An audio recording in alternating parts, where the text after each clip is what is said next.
ಎಲ್ಲರಿಗೂ ನಮಸ್ಕಾರ. Welcome back to my channel Asha Loka. ಇದು ಗುರುವಾರ ರಾಯವಾರದ ವ್ಲಾಗ್ ಆಗಿರುತ್ತೆ. ಗುರುವಾರ ಮಾರ್ನಿಂಗಿಂದನೇ ನಾನು ವ್ಲಾಗ್ನ ಸ್ಟಾರ್ಟ್ ಮಾಡ್ಕೊಂಡಿದ್ದೀನಿ. ಸಿಂಪಲ್ಲಾಗಿ ಇವತ್ತು ದಿನಾನ ಒಂದು ರಂಗೋಲಿ ಹಾಕೋದ್ರಿಂದ ಮತ್ತು ಬೆಳಗ್ಗೆ ನೆನೆ ಮಸಾಲೆ ದೋಸೆ ಹಿಟ್ಟು ರುಬ್ಬಿದ್ದೆ ಅಲ್ವಾ, ಆ ರೆಸಿಪಿನ ಶೇರ್ ಮಾಡ್ತಾ ಇದ್ದೀನಿ. ಹಾಗೆ ಲಂಚ್ಗೆ ಇವತ್ತು ಚಪಾತಿ ಮತ್ತು ಬೀಟ್ರೂಟಿಂದ ಒಂದು ಸಿಂಪಲ್ ಪಲ್ಯ ಮಾಡ್ಕೊಳ್ತಾ ಇದ್ದೀನಿ. ಆ ರೆಸಿಪಿ ಕೂಡ ಶೇರ್ ಮಾಡ್ತೀನಿ. ವ್ಲಾಗ್ನ ಎಲ್ಲೂ ಸ್ಕಿಪ್ ಮಾಡಿದೆ, ಪೂರ್ತಿಯಾಗಿ ನೋಡಿ. ಹಾಗೆ ಆನ್ಲೈನಿಂದ ಕೆಲವು ಐಟಮ್ಗಳನ್ನು ಆರ್ಡರ್ ಮಾಡ್ಕೊಂಡಿದ್ದೆ, ಫುಡ್ ಐಟಮ್ಸ್ನ, ಅದನ್ನು ಕೂಡ ರಿವ್ಯೂ ಮಾಡ್ತೀನಿ. ಹಾಗೆಯೇ ನೀವು ಮೊದಲನೇ ಸಾರಿ ನನ್ನ ಚಾನಲ್ನ ನೋಡ್ತಾ ಇದ್ದರೆ ಸಬ್ಸ್ಕ್ರೈಬ್ ಮಾಡ್ಕೊಂಡು ನೋಡೋದನ್ನು ಮರಿಬೇಡಿ. ಸಬ್ಸ್ಕ್ರೈಬ್ ಮಾಡ್ಕೊಂಡು ನೋಡೋದ್ರಿಂದ ಕ್ವಿಕ್ಕಾಗಿ ನೋಟಿಫಿಕೇಷನ್ಸ್ ಎಲ್ಲ ಸಿಗ್ಬಿಡುತ್ತೆ. ರಂಗೋಲಿ ಹಾಕಿ ಸ್ನಾನ ಪೂಜೆ ಎಲ್ಲ ಮುಗಿಸಿ ಇಲ್ಲಿ ತಿಂಡಿ ಮಾಡೋಕ್ಕಂತ ಬಂದೆ ಅಡುಗೆ ಮನೆಗೆ. ಮೊದಲಿಗೆ ಒಂದು ಸಿಂಪಲ್ ಕಾಫಿ ಮಾಡಿ ಕುಡ್ದು ಆದಮೇಲೆ ನೋಡಿ ದೋಸೆ ಹಿಟ್ಟು ಇಷ್ಟೊಂದು ಉಬ್ಬಿತ್ತು.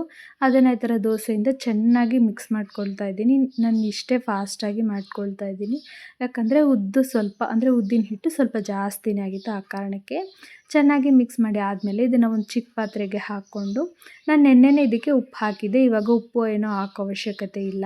ಹಾಗೆ ಒಂದು ಪಾತ್ರೆಗೆ ಹಾಕಿ ಇಟ್ಕೊಂಡು ನಂತರ ನಾನಿಲ್ಲಿ ಚಟ್ನಿ ಮಾಡ್ಕೊಳ್ತಾ ಇದ್ದೀನಿ. ನಾರ್ಮಲಾಗಿ ಚಟ್ನಿ ಮಾಡೋದಕ್ಕೆ ಕೊಬ್ಬರಿ, ಹುಣಸೆಹಣ್ಣು, ಬೆಳ್ಳುಳ್ಳಿ, ಮೆಣಸಿನ್ಕಾಯಿನ ಸ್ವಲ್ಪ ಫ್ರೈ ಮಾಡ್ಕೊಂಡು ಹಾಕ್ಕೊಂಡಿದ್ದೀನಿ. ಹುರ್ಗಡ್ಲೆ ಸ್ವಲ್ಪ ಉಪ್ಪನ್ನು ಹಾಕಿ ಇದನ್ನು ನಾನು ನುಣ್ಣಗೆ ಮಾಡ್ಕೊಳ್ತಾ ಇದ್ದೀನಿ ಚಟ್ನಿನ.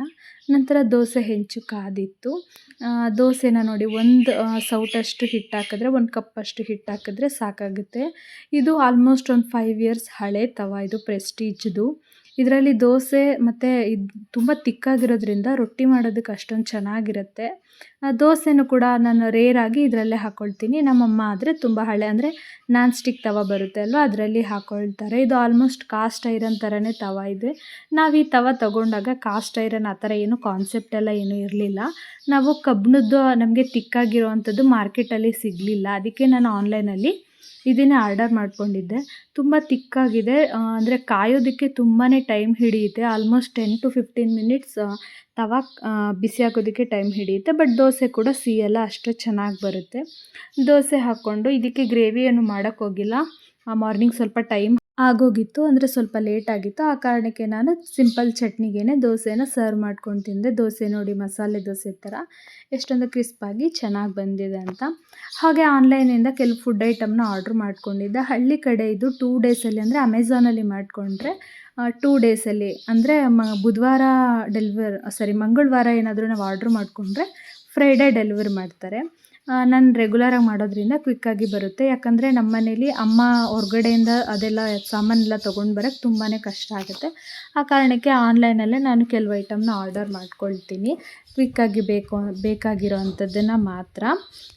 ಚಿಕ್ಕ ಚಿಕ್ಕ ಐಟಮ್ ಏನೂ ಮಾಡೋಕ್ಕೋಗಲ್ಲ, ಅಕೇಶನಲ್ಲಿ ಮಾಡ್ತೀನಿ ಅಷ್ಟೇ. ಇಲ್ಲಿ ಇಂಥದ್ದೆಲ್ಲ ಮಸಾಲೆ ಐಟಮ್ ಎಲ್ಲ ಸಿಗೋದು ತುಂಬ ಕಡಿಮೆ ಶಾಪಲ್ಲಿ.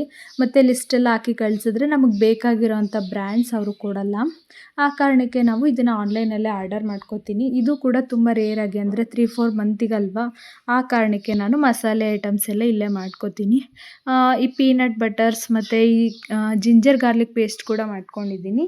ಯಾಕಂತ ಹೇಳಿದ್ರೆ ಮನೇಲಿ ಮಾಡಿಕೊಂಡ್ರೆ ಇಲ್ಲಿ ಕರೆಂಟು ಸರಿಯಾಗಿರಲ್ಲ. ಫ್ರಿಜ್ಜಲ್ಲಿ ನಾನು ತುಂಬ ಜಾಸ್ತಿ ದಿನ ಸ್ಟೋರ್ ಮಾಡ್ಕೊಳ್ಳೋಕ್ಕಾಗಲ್ಲ, ಯಾವಾಗ್ಲೂ ತುಂಬಾ ವೇಸ್ಟ್ ಆಗುತ್ತೆ. ಆ ಕಾರಣಕ್ಕೆ ನಾನು ಪ್ರಿಸರ್ವೇಟಿವ್ ಇರೋದನ್ನು ತೊಗೊಂಡ್ರೆ ತುಂಬ ದಿನ ಸ್ಟೋರ್ ಮಾಡ್ಕೋಬೋದಲ್ವ ಅಂತ ನಾನು ಆನ್ಲೈನಲ್ಲಿನೇ ಅದನ್ನು ಪರ್ಚೇಸ್ ಮಾಡ್ತೀನಿ.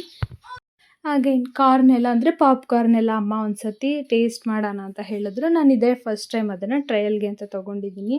ಮನೆಗೆ ಮಕ್ಳು ಯಾರಾದರೂ ಬಂದರೆ ಮಾಡಿಕೊಡೋಕ್ಕೆ ಚೆನ್ನಾಗಿರುತ್ತೆ ಅನ್ನೋ ಕಾರಣಕ್ಕೆ. ತುಂಬ ಕ್ವಿಕ್ಕಾಗಿಯೇ ಡೆಲಿವರಿ ಕೊಡ್ತಾರೆ. ಬಿಸ್ಕೆಟ್ನ ಮರ್ತೇ ಬಿಟ್ಟಿದ್ದೆ, ನನಗೆ ಕಾಣಿಸ್ಲೇ ಇಲ್ಲ ಅದು. ಬಿಸ್ಕೆಟ್ ಕೂಡ ಒಂದು, ಅಂದರೆ ಪ್ರೈಸ್ ಕಡಿಮೆ ಆಗುತ್ತೆ ಅಂತ 10 ರೂಪೀಸ್ ಬ್ಯಾಲೆನ್ಸ್ ಮಾಡೋಣ ರೌಂಡ್ ಅಪ್ ಮಾಡೋಕ್ಕೋಸ್ಕರ ಅದನ್ನು ಕೂಡ ತೊಗೊಂಡೆ. ಈ ಥರ ಡ್ರೈ ಐಟಮ್ಸ್ ಮಾತ್ರ ನಾವು ಮನೆವರೆಗೂ ಆರ್ಡ್ರ್ ಮಾಡ್ಕೋಬೋದು. ಇಲ್ಲೆಲ್ಲ ಫ್ರೆಶ್ ಐಟಮ್ಸ್ ಎಲ್ಲ, ಅಂದರೆ ತರಕಾರಿ ಎಲ್ಲ ಆನ್ಲೈನಲ್ಲಿ ನಾವು ಆರ್ಡ್ರ್ ಮಾಡ್ಕೊಳ್ಳೋಕ್ಕಾಗಲ್ಲ. ಇಲ್ಲಿ ಡೆಲಿವರಿ ಕೂಡ ಆಗೋಲ್ಲ, ಅಂದರೆ ಆ್ಯಪಲ್ಲಿ ಅದು ಆಪ್ಷನ್ನೇ ತೋರಿಸಲ್ಲ. ಇಲ್ಲಿ ನಾವು ಕೇಳಿದ ಥರ ಫುಡ್ ಸಿಗಲ್ಲ ಅಂತ ಹೇಳಿದರೆ, ಕೇಳಿದ ಥರ ಐಟಮ್ಸ್ ಸಿಗಲ್ಲ ಅಂತ ಹೇಳಿದರೆ ಮಾತ್ರ ನಾನು ಆನ್ಲೈನಲ್ಲಿ ಮಾಡ್ಕೊಳ್ತೀನಿ. ಗೋಧಿ ಹಿಟ್ಟು ಮುಂಚೆನೇ ಇನ್ನೂ ಸ್ವಲ್ಪ ಇದೆ ಅನ್ನುವಾಗಲೇ ನಾನು ಆರ್ಡ್ರ್ ಮಾಡ್ಕೊಂಡಿದ್ದೆ. ಅಂದರೆ ಒಂದು 2-3 ಡೇಸ್ ಖಾಲಿ ಆಗುತ್ತೆ ಅನ್ನುವಾಗಲೇ ಮುಂಚೆನೇ ಆರ್ಡ್ರ್ ಮಾಡಿಕೊಂಡ್ರೆ ಟೈಮ್ಗೆ ಡೆಲಿವರಿ ಕೊಡ್ತಾರೆ, ಲೇಟ್ ಏನೂ ಆಗೋಲ್ಲ. ನಂತರ ನಾನು ಹಿಟ್ಟಿನ ಬಾಕ್ಸ್ಗಳನ್ನು ಕ್ವಿಕ್ಕಾಗಿ ಖಾಲಿ ಆಗಿದ ತಕ್ಷಣ ತೊಳೆಯಲ್ಲ. ಆಲ್ಮೋಸ್ಟ್ 2-3 ಮಂತ್ಗೆ ಒಂದು ಸತಿ ಮಾತ್ರ ಅದನ್ನು ನಾವು ಕ್ಲೀನ್ ಮಾಡ್ಕೊಳ್ಳೋದು. ಅದಕ್ಕೇ ಹಾಗೇ ಅದು ಸ್ವಲ್ಪ ಖಾಲಿ ಆಗಿತ್ತಲ್ವ, ಸ್ವಲ್ಪ ಹಿಟ್ಟಿರುವಾಗಲೇ ಅದಕ್ಕೆ ನಾನು ಗೋಧಿ ಹಿಟ್ಟನ್ನು ಹಾಕ್ಕೊಂಡು ರಬ್ಬರ್ ಹಾಕಿ ಇದನ್ನು ಒಂದು ದೊಡ್ಡ ಬಾಕ್ಸ್ ಒಳಗಡೆ ಹಾಕಿ ಇಟ್ಕೊಂಡು ಯೂಸ್ ಮಾಡೋದಕ್ಕೆ ಈ ಥರ ಒಂದು ಚಿಕ್ಕ ಬಾಕ್ಸ್ಗೆ ಹಾಕ್ಕೊಳ್ತೀನಿ. ನಂತರ ಮಧ್ಯಾಹ್ನದ ಲಂಚ್ಗೆ ಚಪಾತಿ ಮಾಡು ಅಂತ ಹೇಳಿದ್ರು ಮನೆಯವರು. ಬೀಟ್ರೋಟ್ ಪಲ್ಯ ತಿನ್ನಬೇಕು ಅನ್ನೋಂಗಾಗಿದೆ ಅಂತ. ಅದಕ್ಕೆ ಒಂದು 2-3 ಕಪ್ಪಷ್ಟು ಗೋಧಿ ಹಿಟ್ಟನ್ನು ಹಾಕ್ಕೊಂಡು ನಾನಿಲ್ಲಿ ಚಪಾತಿನ ಮಾಡ್ಕೊಳ್ತಾ ಇದ್ದೀನಿ. ಈ ಹಿಟ್ಟನ್ನು ಕಲಸಿ ಇಟ್ಟು ನಂತರ ಪಲ್ಯಕ್ಕೆ ಅಥವಾ ಚಟ್ನಿಗೆ ರೆಡಿ ಮಾಡಿಕೊಂಡ್ರೆ ಗೋಧಿ ಹಿಟ್ಟು ಅಂದರೆ ಕಲಸಿಟ್ಟಿರೋ ಹಿಟ್ಟು ತುಂಬ ಚೆನ್ನಾಗಿ ನೆನೆಯುತ್ತೆ. ಆವಾಗ ಚಪಾತಿ ಉಬ್ಬಿ ಚೆನ್ನಾಗಿ ಬರುತ್ತೆ ಮತ್ತು ನೀರು ಕೂಡ ಜಾಸ್ತಿ ಹಿಡಿಯಲ್ಲ. ಈ ಹಿಟ್ಟು ಜಾಸ್ತಿ ನೀರನ್ನು ಹಾಕಿ ಕಲಸಿರ್ತೀವಿ ಅಲ್ವ, ಸ್ವಲ್ಪ ನೆನೆದ್ರೆ ಹಿಟ್ಟು ಸಾಫ್ಟಾಗಿ ಪಾರ್ಟಿಕಲ್ಸ್ ಎಲ್ಲ ಉಬ್ಬಿ ಚೆನ್ನಾಗಿ ಬರುತ್ತೆ. ಆ ಕಾರಣಕ್ಕೆ ನಂತರ ನಾನು ಅದನ್ನು ಮುಚ್ಚಿ ಒಂದು ಸೈಡಲ್ಲಿ ಇಟ್ಕೊಂಡು 1-2 ಹಸಿಮೆಣಸಿನ್ಕಾಯಿ, ಸ್ವಲ್ಪ ಕೊತ್ತಂಬರಿ ಸೊಪ್ಪು, ಒಗ್ಗರಣೆಗೆ 4 ಕರಿಬೇವಿನ ಎಲೆ, ಹಾಗೆ ಒಂದು ಒಂದು ಮೀಡಿಯಮ್ ಸೈಜ್ ಈರುಳ್ಳಿನ ಉದ್ದುದ್ದಕ್ಕೆ ಹೆಚ್ಚಿ ಇಟ್ಕೊಳ್ತಾ ಇದ್ದೀನಿ. ನಂತರ ನಾನು 3 ಸ್ಮಾಲ್ ಸೈಜ್ ಬೀಟ್ರೂಟನ್ನು ತೊಗೊಂಡು ನೀಟಾಗಿ ಸಿಪ್ಪೆ ತೊಳೆದು ಸಿಪ್ಪೆ ಬಿಡಿಸ್ಕೊಳ್ತಾ ಇದ್ದೀನಿ. ಇದನ್ನು ನಾವು ತುರ್ಕೊಂಡು ಹಾಕ್ಕೊಳ್ಬೇಕಾಗುತ್ತೆ. ಈ ಪಲ್ಯ ತುಂಬಾ ಚೆನ್ನಾಗಿರುತ್ತೆ ನೋಡಿ. ತುಂಬ ಕಡಿಮೆ ಐಟಮ್ಸ್ ಕೂಡ ಬಳಸ್ಕೊಂಡು ಮಾಡೋ ಅಂಥ ರೆಸಿಪಿ ಇದು. ನಾವು ಬೀಟ್ರೂಟ್ನ ಕಟ್ ಮಾಡಿ ಅದನ್ನು ಒಂದು ವಿಷಲ್ ಮಾಡಿಕೊಂಡು ಬೇಯಿಸ್ಕೊಂಡು ನಾವು ಸಾಂಬಾರು ಅಥವಾ ಪಲ್ಯ ಮಾಡ್ಕೊಳ್ತೀವಿ. ಅದು ನೀರನ್ನು ಕೆಲವರು ಇಷ್ಟಪಡಲ್ಲ, ರೆಡ್ ಕಲರ್ಗಿರುತ್ತೆ ಅಂತ. ತುಂಬ ಸ್ವೀಟ್ ಅಂತ ಕೂಡ ಜಾಸ್ತಿ ಜನ ಅದನ್ನು ಇಷ್ಟಪಡಲ್ಲ. ಆ ಕಾರಣಕ್ಕೆ ಇದರಲ್ಲಿ ಇರೋದೇನು ಪ್ರೋಟೀನ್ ವಿಟಮಿನ್ಸ್ ಹೋಗಬಾರ್ದು ಅಂತ ಹೇಳಿದ್ರೆ ಈ ಥರ ಸಿಪ್ಪೆ ತೆಗೆದು ನೀಟಾಗಿ ಅದನ್ನು ತುರ್ಕೊಳ್ಳೋದು. ನಮ್ಗೆ ಯಾವ ಸೈಜಲ್ಲಿ ಬೇಕು ಅಂದರೆ ಸ್ವಲ್ಪ ದೊಡ್ಡ ತುರಿ ಬೇಕು ಅಂದರೆ ದೊಡ್ಡದಾಗಿ ಅಥವಾ ಚಿಕ್ಕದಾಗಿ ತುರ್ಕೊಂಡು ಈ ಪಲ್ಯನ ಮಾಡ್ಕೊಳ್ಬೋದು. ತುಂಬ ಬೇಗನೆ ರೆಡಿಯಾಗಿ ಹೋಗಿಬಿಡುತ್ತೆ. ಆಲ್ಮೋಸ್ಟ್ ಒಂದು 10 ಮಿನಿಟ್ಸಲ್ಲಿ ಅಂದರೆ ಎಲ್ಲ ತುರಿದು ಕಟ್ ಮಾಡಿ ಇಟ್ಕೊಂಡ್ರೆ 10 ಮಿನಿಟ್ಸಲ್ಲಿ ಫ್ರೈ ಮಾಡ್ಕೊಳ್ಬಿಡ್ಬೋದು. ಮತ್ತು ಡ್ರೈ ಪಲ್ಯ ಆಗಿರೋದ್ರಿಂದ ನಮಗೆ ಕ್ಯಾರಿ ಮಾಡೋಕ್ಕೂ, ಲಂಚ್ ಬಾಕ್ಸ್ಗೆಲ್ಲ ಕ್ಯಾರಿ ಮಾಡೋದಕ್ಕೂ ತುಂಬಾ ಚೆನ್ನಾಗಿರುತ್ತೆ. ಮತ್ತು ಮಕ್ಕಳು ಕೂಡ ಇಷ್ಟಪಟ್ಟು ತಿಂತಾರೆ. ನೀರನ್ನು ಹಾಕಿ ತುಂಬ ಟೈಮ್ ಕೂಡ ಹಿಡಿಯದೇ ಇರೋದ್ರಿಂದ, ನೀರನ್ನು ಹಾಕಿ ಬೇಯಿಸಬೇಕು ಅಂತ ಏನು ಇರದೇ ಇರೋದ್ರಿಂದ ತುಂಬಾ ಚೆನ್ನಾಗಿರುತ್ತೆ. ಇದರಲ್ಲಿರೋ ಸ್ವೀಟ್ನೆಸ್ಸು ಮತ್ತು ಖಾರಕ್ಕೆ ಮೆಣಸಿನ್ಕಾಯಿ, ಸ್ವಲ್ಪ ಸಾಲ್ಟ್ ಹಾಕಿದ್ರೆ ಇದಕ್ಕೆ ನಿಂಬೆಹಣ್ಣೇನು ನಾವು ಸ್ಪ್ರಿಂಕಲ್ ಮಾಡ್ಕೊಳ್ಳೋದು ಬೇಡ, ನಿಂಬೆಹಣ್ಣು ರಸ ಏನೋ ಹಾಕೋದು ಬೇಡವಾಗಿರಲ್ಲ. ಪಲ್ಯ ಆಗಿರೋದ್ರಿಂದ ನಾವು ಹಾಗೇ ತಿಂದ್ಕೊಳ್ಬೋದಾಗಿರುತ್ತೆ. ಇದು ತುರಿದು ಮತ್ತು ಕತ್ತರಿಸಿ ಇಟ್ಕೊಂಡಿರೋ ತರಕಾರಿಗಳನ್ನು ನಾನಿಲ್ಲಿ ಒಂದು ಪ್ಯಾನಿಗೆ ಒಗ್ಗರಣೆಗೆ 4-5 ಟೇಬಲ್ ಸ್ಪೂನ್ ಎಣ್ಣೆ ಹಾಕ್ಕೊಳ್ತಾ ಇದ್ದೀನಿ. ಇದು ಜಾಸ್ತಿ ಎಣ್ಣೆ ಹಿಡಿಯಲ್ಲ, ಯಾಕಂದರೆ ನೀರಿನ ಅಂಶ ಇದರಲ್ಲೇ ಇರೋದ್ರಿಂದ. ಎಣ್ಣೆ ಕಾದ್ಮೇಲೆ ನಾನು ಇದಕ್ಕೆ ಸಾಸಿವೆ ಮತ್ತು ಕಡಲೆಬೇಳೆನ ಒಗ್ಗರಣೆಗೆ ಹಾಕ್ಕೊಂಡಿದ್ದೀನಿ. ಇದಕ್ಕೆ ನಾವು ಉದ್ದಿನಬೇಳೆ ಕೂಡ ಹಾಕ್ಕೊಳ್ಬೋದು, ಬಟ್ ಅದು ಅಷ್ಟೊಂದು ಕ್ರಿಸ್ಪಾಗಿರಲ್ಲ ಮತ್ತು ನಾವು ಜಾಸ್ತಿ ಹೊತ್ತು ಫ್ರೈ ಮಾಡೋದ್ರಿಂದ ಎಲ್ಲ ಸೇಮ್ ಕಲರ್ ಆಗಿಬಿಡುತ್ತೆ, ಕಲರ್ಫುಲ್ಲಾಗಿ ಏನೂ ಕಾಣಿಸೋದಿಲ್ಲ. ನಂತರ ನಾನು ಹೆಚ್ಚಿಟ್ಕೊಂಡಿರೋ 2 ಮೆಣಸಿನ್ಕಾಯಿ, ಕರಿಬೇವಿನ ಸೊಪ್ಪನ್ನು ಕೂಡ ಹಾಕ್ಕೊಂಡಿದ್ದೀನಿ. ಈರುಳ್ಳಿ ಟ್ರಾನ್ಸ್ಪರೆಂಟ್ ಆಗಬೇಕು, ಹಾಗೆಯೇ ಮೆಣಸಿನ್ಕಾಯಿ ಕೂಡ ಎಣ್ಣೆಯಲ್ಲಿ ಸ್ವಲ್ಪ ನೀಟಾಗಿ ಫ್ರೈ ಆದರೆ ಪಲ್ಯದಲ್ಲಿ ಇದು ಕೂಡ ಕಲರ್ ಆಗಿಬಿಡುತ್ತೆ. ಮೆಣಸಿನ್ಕಾಯಿ ಕೂಡ ನಾವು ಪಲ್ಯ ಜೊತೆ ತಿನ್ಬಿಡ್ಬೋದು, ಆ ಥರ ಆಗುತ್ತೆ. ಒಗ್ಗರಣೆಗೆ ಸ್ಟವ್ನ ನಾನು ಹೈ ಫ್ಲೇಮಲ್ಲಿ ಇಟ್ಕೊಂಡಿದ್ದೆ. ಆ ಕಾರಣಕ್ಕೆ ಎಣ್ಣೆ ಎಲ್ಲ ಸ್ಟವ್ ಮೇಲೆ ಸ್ಪ್ರಿಂಕಲ್ ಆಗಿಬಿಟ್ಟಿತ್ತು. ನಾನು ಅದನ್ನೆಲ್ಲ ನೀಟ್ ಮಾಡ್ಕೊಳ್ತಾ ಇದ್ದೀನಿ ಅವಾಗಲೇ. ನಂತರ ತುರಿದಿಟ್ಕೊಂಡಿರೋ ನಾನು ಬೀಟ್ರೂಟ್ ಎಲ್ಲ ನೋಡಿ ಸ್ವಲ್ಪ ದಪ್ಪ ತುರಿಯಾಗಿ ತುರ್ಕೊಂಡಿದ್ದೀನಿ. ಇದನ್ನು ನಾವು ಎಷ್ಟೇ ದಪ್ಪ ತುರಿಯಾಗಿ ತುರ್ಕೊಂಡ್ರೂ ಒಗ್ಗರಣೆಯಲ್ಲಿ ಹಾಗೆ ಬೆಂದೋಗುತ್ತೆ, ಯಾಕಂದರೆ ಇದು ಫ್ರೆಶ್ ಆಗಿರೋ ಬೀಟ್ರೂಟ್ ಆಗಿರೋದ್ರಿಂದ ಅದರಲ್ಲೇ ನೀರಿನ ಅಂಶ ತುಂಬಾ ಇರುತ್ತೆ.